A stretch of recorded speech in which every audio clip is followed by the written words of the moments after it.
Two different games that came out in 2017 first introduced Battle Royale to the public. PUBG and Fortnite dominated the genre for 2 whole years. Countless clones appeared trying to replicate the success, only to fail and be forgotten months later. Then, suddenly, another new game came out. It got a lot of love from gamers and achieved a massive player count that still holds up to this day. The game introduced a new concept, a hero shooter battle royale, and it felt like a breath of fresh air. The well-implemented gameplay mechanics created incredibly versatile movement with plenty of potential. Legends with unique abilities gave players a lot of room for teamplay tactics, and smooth gunplay with a high time to kill made it into the game we know today. It has advanced a lot since then, yet it has always received a lot of hate. After reaching its peak player count in 2023, the numbers have been steadily declining to the initial release levels. What could possibly have happened to it? I'm obviously talking about Apex Legends, and today we will find out how this promising project could flop so badly, and if there is any hope left for it. The game was initially developed as a sequel to the Titanfall series. The first game of the franchise was released in 2014 and sold around 11 million copies, despite being an Xbox and PC exclusive. Its revolutionary gameplay blew people away. Vertical movement, wall runs, invisibility, grappling hooks, and most importantly, Titans. All of these became iconic elements of the franchise. So, it came as a surprise when the sequel, despite being better than the first part in every possible way, didn't reach even half of the success of its predecessor, selling only 5 to 6 million copies. It was unfortunately released at the worst timing possible, a week after Battlefield 1 and a week before Call of Duty Infinite Warfare, the two biggest shooters at the time. Having engaging dynamic gameplay and a short, linear yet captivating story made it a truly unique game that stood out from other FPS shooters, but that didn't save it from being overshadowed by competitors. Plus, EA decided to spend more resources on Battlefield 1 ad campaign since it was an old, tested franchise, instead of risking it with Titanfall, which resulted in a complete failure for Respawn. So, the third part was planned as a project that would finally achieve the success it always deserved. However, Respawn Entertainment was bought by EA in 2017, just a year after the release of the last game. The recent success of PUBG and Fortnite made them change direction. The new Battle Royale was supposed to finally make this talented team profitable. Apex Legends was quite different and lacked some of the most essential elements of the franchise, most obviously Titans. They decided to take an approach where this title was a separate project in an existing universe, which made it easier to create a narrative. Respawn never focused too much on Titanfall in order to appeal to a larger audience, which is why neither project overshadowed the other. The Legends were the center of the entire game. They all had unique designs, background stories, and lore explaining the reasons that brought them into the Apex games. The main game mode is trios. The Legends are supposed to combine with one another and make teamplay easier. For example, Lifeline is a support character with improved healing and revive abilities. Bloodhound, a recon character, can scan enemies through the walls to give away their positions. Pathfinder, as Assault, specializes in mobility, using the environment to his and his team's favor. In general, the movement itself in Apex is a massive part of the experience. Some people even make careers out of creating videos just about that. The sprint and slide mechanics were so nice and fluid that they were even copied by Fortnite a few years later. The climbing also created a lot of potential for positioning, making the game stand out. Plus, the high time to kill made the game less random. Unlike competitors, where you can get one-shotted out of nowhere, in this title you actually have to land quite a few shots before the enemy falls.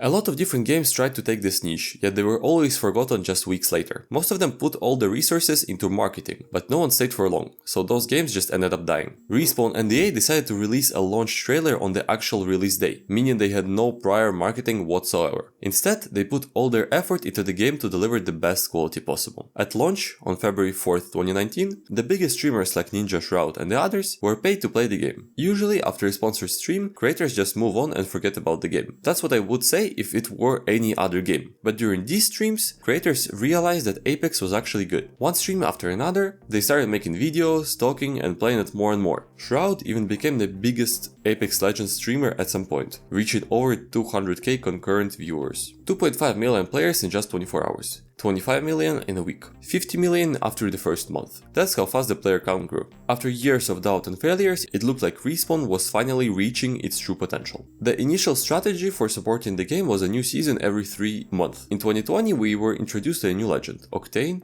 who remains extremely popular to this day, the first battle pass and the first animated episode of Stories from the Outlands, where the developers teased the upcoming season. That became their main strategy. During every season we got a peek at a new legend and a story from the Outlands that either told us the background of existing characters or served as a trailer for a new one. They also filled the game itself with Easter eggs, like character animations you could trigger or audio logs and hidden details on the map. This very tactic led to the most iconic character reveal. I'm talking about Forge. They released teasers, data mined files, in-game interviews and reactions from other legends. And then we witnessed something nobody could ever expect. Sorry about that. Don't worry. Following that, Hammond Robotics, a very important company in the world of Titanfall, tweeted details of the incident plus CCTV recordings from inside the studio. A day later, the Season 4 launch trailer came out, revealing the actual character, a simulacrum tormented by his past. Then, after Loba's release, came a memorable event called Broken Ghost. It introduced a lot of lore and PvE missions, which made fans very happy. There were lots of comics, interconnected stories, and in-game audio logs that build up the characters' backgrounds. We found out about Pathfinder Quest, a big lore book was released, and much more. From Season 9 onward, we saw a massive expansion of Titanfall 2 lore. Valkyrie, daughter of Viper, one of the biggest bosses of the game, was added as a legend, using her father's repurposed Titan as a jetpack. In Season 11, Ashe, after hosting the Arenas game mode, became a playable character. We also uncovered a deeper side to her, expanding the character beyond the plain image she had in Titanfall. The Kill Code event ran from July 2023 until December of the same year. It was the peak of Apex writing, concluding Loba and Revenant's arc with 4 comics, 7 cinematics, and 2 events that were released while it lasted. However, lore-wise, it wasn't much of a success. Instead of answering questions, it only gave us more. Why did Revenant abandon his goals and Loba all her connections? What's going to happen next? Are they going to conclude the arc? Who knows? Now you have a new arc that just feels like a half-assed piece of writing that adds nothing to the story. Then came the AI boom. Many scandals, protests, and strikes. Voice actors and writers weren't working,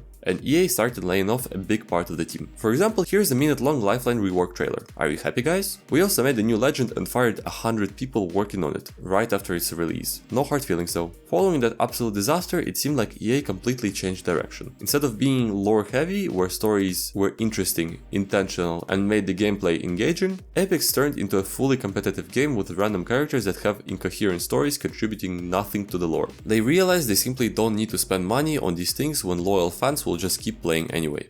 We already talked about the story, but lore isn't essential for games of this genre. What matters most is gameplay, reworks, fixes, and events that keep people hooked. So, was it any good? Let's see. Season 1 brought a battle pass and a new legend. Season 2 gave us Watson, the L-Star, ranked mode, and some King's Canyon changes. Season 3 dropped the biggest amount of content yet. Crypto, a new gun, and a new map, World's Edge. It also introduced the fan favorite Winter Express, alongside 6 other temporary modes. This era was the game's true prime. Season 4 finally gave us the Evo Shield mechanic. Rewarding players with shield upgrades for dealing damage made the already fast rhythm of the game even more interesting. Plus, with a new legend, a new gun, map changes to World's Edge, and temporary events, the momentum continued. Season 5 brought Loba and Charge Towers. Season 4 added Rampart, the Volt SMG, and crafting. I liked it a lot despite the hate, but maybe that's just because it was my first ever season. It was widely said to have broken balance though. Season 7 was another triumph, introducing Horizon, a very fun and mobile character, and arguably the best map, Olympus. That November, Apex also finally launched on Steam, debuting with a player base of over 100k concurrent viewers. While small compared to giants like Fortnite, the numbers were steadily rising. Let's be fair, it is really hard to compete with Fortnite's online presence, but Apex numbers kept climbing regardless. In Season 9, besides Valkyrie, we got a new weapon, and probably my favorite temporary mode, Arenas. It was incredibly dynamic, and it's too bad they didn't keep it permanently.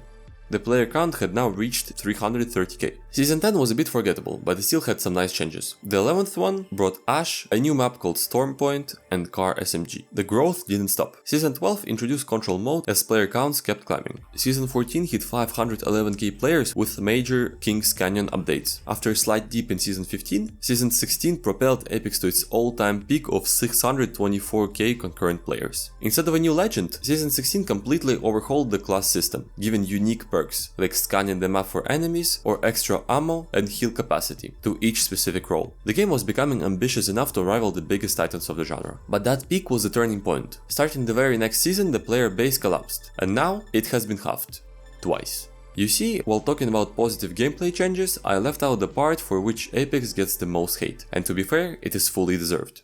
When we stop looking at the game through rose-colored glasses, it is easily one of the most problematic titles out there. Despite being a top 8 most played games on Steam, it has a concerning number of deep issues. Let's start with EA's favorite part, monetization. Like any normal person, I don't have an issue with microtransaction in free-to-play games, as long as they aren't pay to win. It's nice to have cosmetics. It gives color to the game and room to customize your characters. However, there is always a limit. Typically, as long as the content is original and affordable, it's totally okay. Creators need revenue to keep projects alive. So what was EA's policy? Like any other game, there is a cosmetic store, a battle pass, and some loot boxes you can buy or earn by leveling up. That seems alright. Most games have that, and despite this mechanic being hated throughout the gaming community, it is a standard practice. EA already had massive scandals because of it, most notably with Battlefront 2, where they had to get rid of it entirely, but they decided to do it again. This time they introduced collection events. These events usually feature 24 different items plus a free heirloom. Heirlooms are melee weapons with unique animations individual to each character. The catch is that to get the heirloom, you have to buy all 24 other items first. To do that, you have to spend no less than $160. The company got a ton of hate for this move, and instead of an apology, developers replied with messages calling players freeloaders and asshats if they didn't want to spend the equivalent of 3 AAA games on a single skin.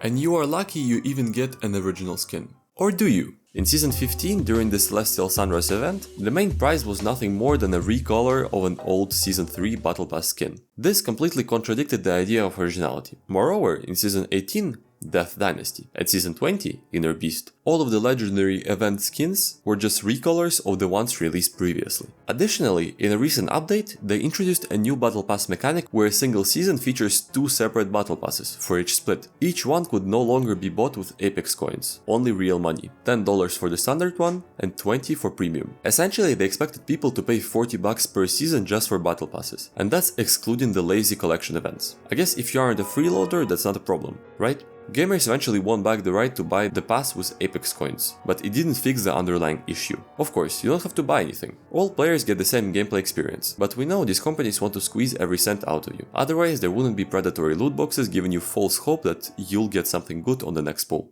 As someone who never reached a rank higher than gold and mostly plays casual, I personally never had major issues with cheaters. If you're a casual player, you probably won't come across many either. However, in almost every lobby from Platinum and higher, you will meet a ton of them. One of the biggest scandals occurred when 2 pros were caught hacking during the NA regional finals in ALGS. Except they didn't do it on purpose. The state of the game's security was so bad that a hacker accessed their clients mid-match and injected cheats into their systems. One pro got a wall hack showing everyone on the map, and the second got an aimbot. Can we shoot height? Can we shoot height?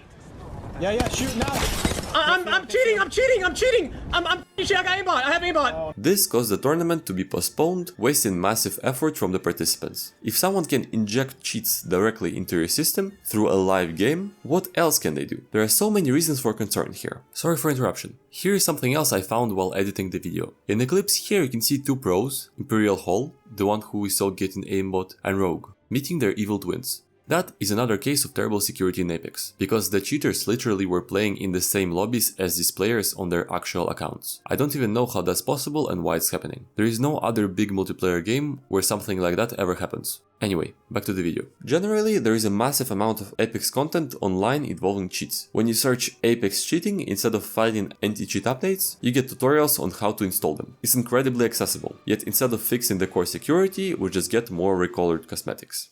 Since the time I dropped Apex, I came back to a much improved game in some aspects. The UI was updated and a bot mode appeared, making it easier for new players to practice. Surprisingly, even though the player base decreased significantly, the reviews on Steam have improved. There are still many questions about matchmaking and the oversaturated shop, but I do find the game enjoyable. I'm glad they reworked the armor system and removed shields from the ground loot. The new Evo shield system is much better. You are more motivated to fight because when you swap a shield, the extra armor is only temporary, until you earn it. Health regeneration after kills was a highly requested feature, and they finally added it. Apex is notorious for third parties, so a little heal goes a long way. There are a lot of great quality of life updates. I was surprised by the new death box respawn mechanic. Keeping your entire loadout instead of dropping completely naked makes the game feel much better. Akimbo mechanics finally made the P2020 useful, and the Mozambique got even better because of it. good. I like the idea of skill distribution in matches, but the matchmaking works terribly. I constantly get thrown into lobbies with absolute monsters, even though my skill is nothing above average. Most of the negativity nowadays is aimed at matchmaking, and I totally get it. Lobbies are still full of toxic Wraith mains who insult you and disconnect the second they die. No,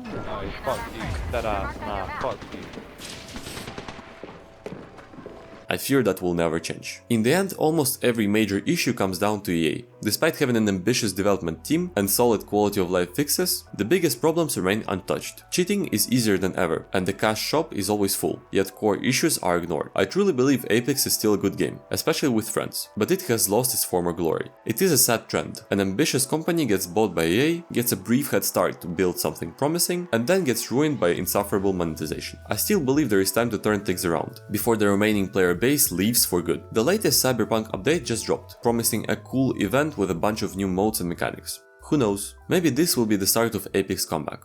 I certainly hope so.